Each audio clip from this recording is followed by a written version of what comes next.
Hey everybody, welcome back to the weekend edition of the show. These are our Cabral HouseCalls, answering our community's questions every Saturday and Sunday, all things wellness, weight loss, anti-aging, high-performance health. You ask the question, we're going to answer it unedited. I appreciate all of you and all of your support of the Cabral concept. Means the world to me, it really does. This is our grassroots movement that we're just trying to change the world. That's it. Just trying to change the world in terms of people's health and happiness. So anything that we can do to help others, that's the goal. So once you learn something, do feel free to share it with anybody to make sure that enhances and improves their life as well. All right, let's get into the questions. First question's from Lauren. Lauren says, "Hi, Dr. Ball. I want to start by thanking you for all you do. I love listening to your podcast and have learned so much." Thank you, Lauren. Appreciate that. "I had surgery 15 years ago to fix a labrum tear.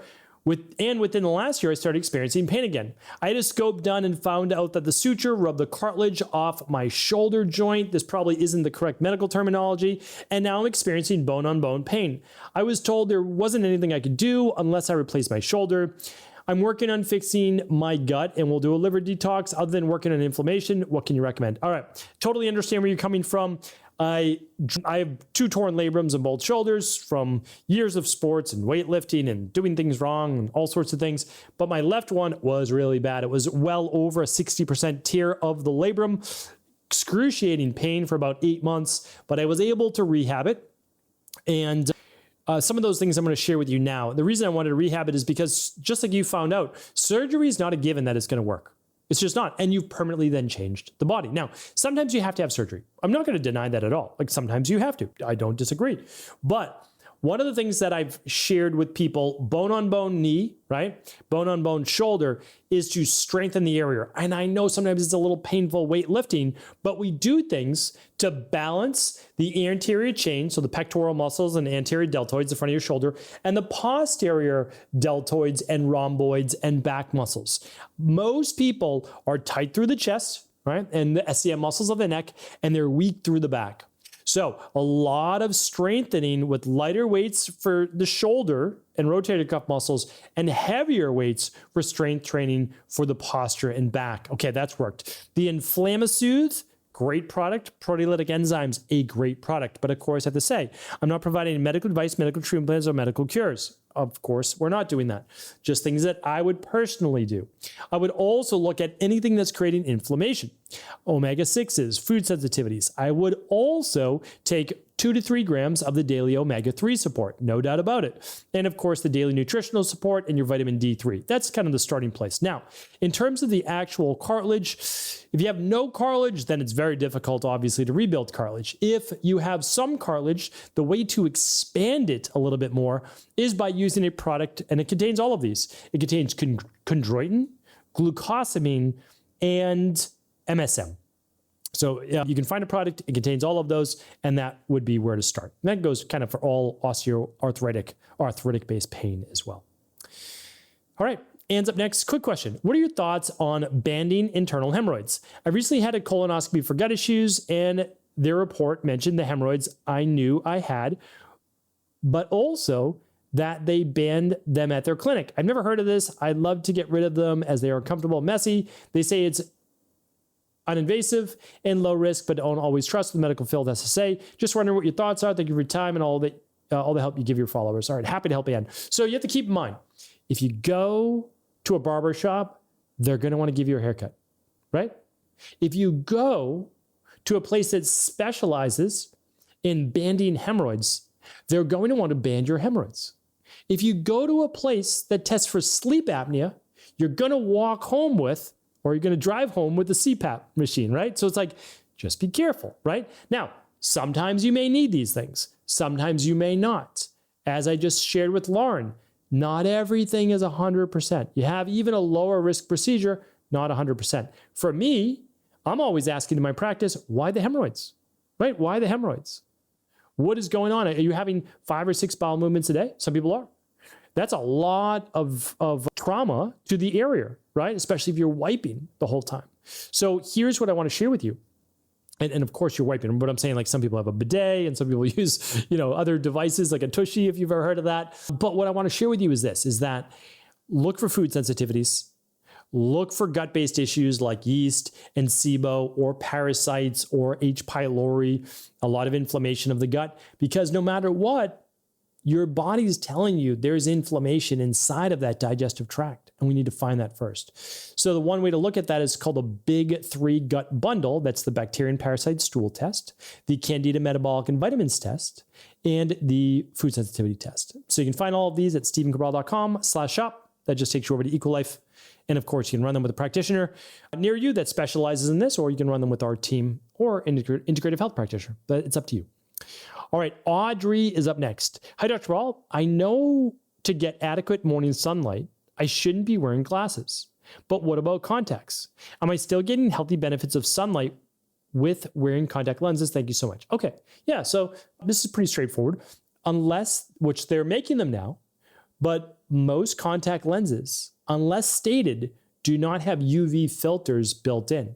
So contact lenses are typically fine to wear outside and you still get the morning blue light. And I'm saying blue light on purpose because you want blue light, natural blue light in the morning, right? And then by walking outside at night, taking your dog for a walk like I do, then you get the setting sun and you don't get the blue light, right? All right, so typically fine. Just look at the packaging to make sure that they do not have UV filters, all right? Anonymous is up next. I was diagnosed with Barrett's esophagus a year ago after getting EDG through my GI doctor. He told me I may need to be on PPIs for the rest of my life. That's proton pump inhibitors. Basically, they're acid blockers for people who have not heard of that. This terrifies me, but I've tried to come off of them before and it's really uncomfortable. I generally understand how PPIs work and how acid will flood the body when you come off of them and that it takes time, but I've tried and it can't make it past several weeks. What would you recommend? Okay. So again, I can't provide medical advice, but my recommendation is that you run the big 5 labs.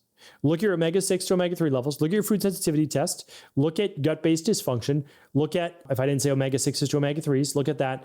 And then look at stress patterns with your cortisol and hormones. So let's fix the underlying root cause so that you don't have all of these acid reflux-based issues. And then what we want to do, and you can find that at stephencabral.com/big and the number 5. But the other thing that you want to look at is that when you do wean off, and again, I'm not giving medical advice, but when you do, is that you have to wean off. You can't actually come off of PPIs because there is a rebound to them. It's like coming off corticosteroids or anything like that. It's like you really have to taper off and you need to do it slowly. If you've been on for months, very slowly. So again, I can't give you any medical advice, but you'll work with your GI doctor and you'll have a pill splitter or they'll give you smaller amounts and you'll just try to go down by like, again, I can't even tell you, but I would probably go down by like 25% a week or every other week, and then just gently come off after I worked on the root cause. All right, Anonymous, hopefully that was helpful. All right, Bettina's up next. Wow, one more question. That's it for today. We'll have more tomorrow, but that feels like it went quick. Bettina says, hello, Dr. Brawl. I'm curious to know your thoughts on this product. It's called Brottrunk, a trusted German product for 36 years, made from 100% organic, freshly baked sourdough bread, spring water, whole grain, rye, water, whole wheat, natural sourdough, whole oat. The bread is sliced, soaked in spring water, and fermented for 6 months. This process produces lactic acid and beneficial lactic acid bacteria, creating a drink rich in enzymes, B12, minerals, and amino acids. Brottrunk supposedly supports a normal immune system and energy metabolism and helps reduce tiredness and fatigue. It may also have a cleansing, detoxifying, antifungal effects, making an excellent probiotic supplement for digestion. Okay, so I have heard of this before. Been to Germany a couple times and actually did one of my internships not too far away, right in the Netherlands. And they're big, at least where I was, and I've been, kind of all over Western Europe. Big on the sourdough. What I can say is this, yes, Brottrunk is actually pronounced, right? Brottrunk. And probably, obviously, I know my German accent is second to none, but I'm sure it's pronounced a little differently than that. So all kidding inside, I think it actually stands for bread drink. So just like you said, they soak it and then they use the water as something to consume. But really what you're getting is the lactic acid bacteria, right? The lactobacilli-based bacteria that can be beneficial for the small intestine and for the gut. I wouldn't go overboard on the cleansing, detoxifying, antifungal effects, but it's when you add those good bacteria, like you would from a probiotic or fermented foods, it can actually crowd out non-beneficial bacteria or fungus. So there is some truth to it. There's no doubt about it. So, what I would say is that some truth to it, but these things are not panaceas. And so, if you want to try it and you have a few ounces a day and you feel like you do well with it, then no issues at all. And I think that's fantastic. It's just not something that we would recommend in our practice, because we would use a specific, probiotic with specific strains, all of that. But again, it's not that I'm against this at all. When I look at it like this, it's also a supplement, right? You're basically going through this process of, the fermentation, and now you make a drink out of it. It's like a specific probiotic drink. And so I have no issues with that. I consider it more like a functional food, like fermented food. All right. So yes, Bettina, check it out, try it out. If it works for you and you've already fixed your gut-based issues, if not, I would fix your gut-based issues. And then this might be great for you. All right, everybody. Hopefully today's show was helpful. I'll be back tomorrow answering more of our Cabral House Calls.